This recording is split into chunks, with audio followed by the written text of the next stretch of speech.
Hello. So first, I would just like to add that I wasn't able to make the class at Friday, April 5th, because I had a very bad migraine during the night. So I decided not to go to school that day because I was sick. So yeah, and therefore I wasn't able to join a group. So therefore, I just decided to do this on my own, which I hope you will accept. Either way, I just thought I would like to, hand in something, so I, work with the article either way. So yeah, first I would just like to, read two passages aloud and then, tell you what they are about, and then draw parallels to my own life and our society and, you know, all that kind of, no, not kind of, all that, all those things. So yeah. So first, I would like to read aloud my passage number one, which is situated at page 1, and it spans from column 1 to 2, line 1 to 25, where the note marked with a little star is ignored. So yeah, I'll just do that now. An important but undeveloped area of theoretical discourse in medical sociology pertains to the relative contributions of agency and structure in determining health lifestyles. Medical sociologists have paid little attention to the agency structure problem, yet it is clearly central to theoretical discussions of health and lifestyles. No contemporary theoretical perspective denies that either agency or structure is unimportant. Rather, the debate centers on the extent to which one or the other is dominant. Proponents of structure empathize the power of structural conditions in contouring individual dispositions and behavior along socially prescribed lines, while advocates of agency accentuate the capacity of individual actors to choose their behavior regardless of structural influences. When applied to health lifestyles, the question is whether the decisions people make with respect to diet, exercise, smoking, and the like are largely a matter of individual choice or are principally shaped by structural variables such as social class, position, and gender?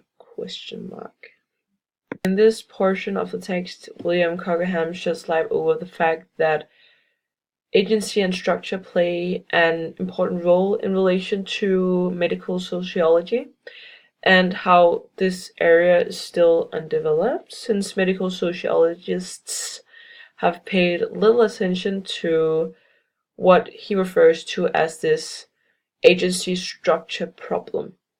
Also, he mentions how the agency structure debate often only concerns to which one is dominant.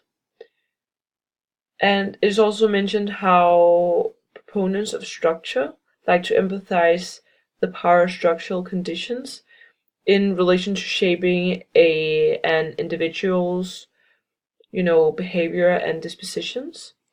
But it's also mentioned how people who advocate for agency like to empathize the fact that people are able to choose their behavior regardless of the structural limitations that is in society.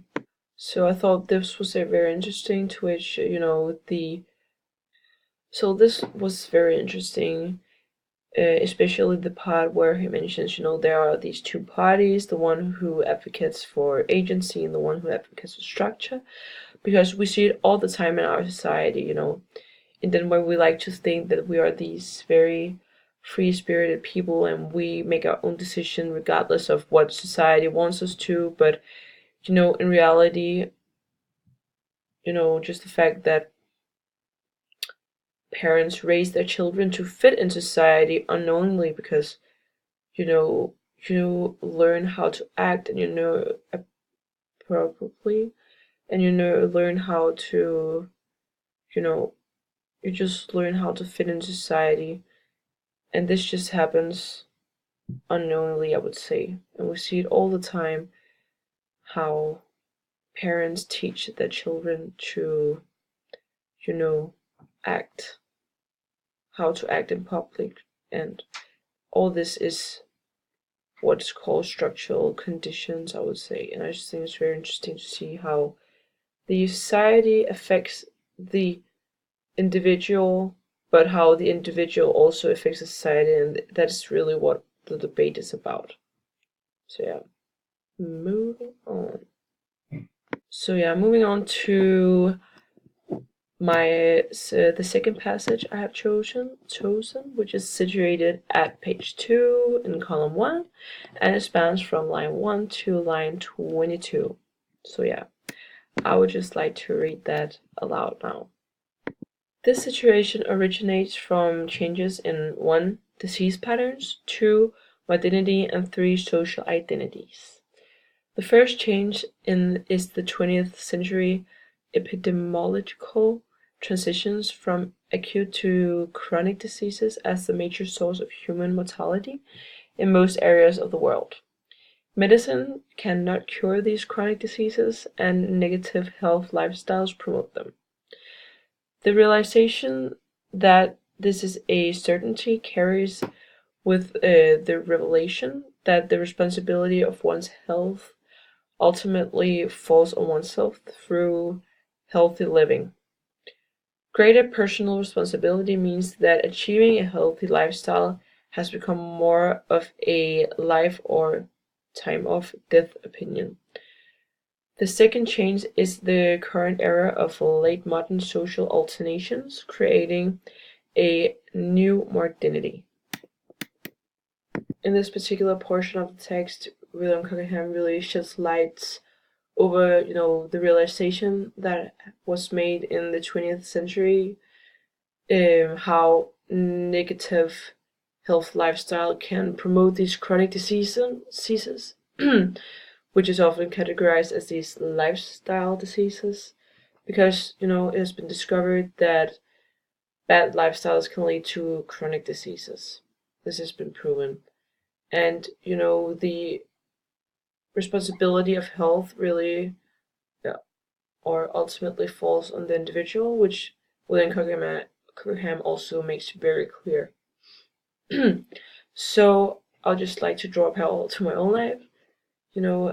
My grandpa, he was diagnosed with type 2 diabetes, which is a chronic lifestyle illness. And this was caused by a bad lifestyle. It was drinking a lot, eating a lot of unhealthy food through a long period of time. And so when he got this diagnosis, he really tried to turn his life around. Started practicing a lot of different sports, and he runs a lot. He runs every morning 6 kilometers, I think. And this really has improved his health.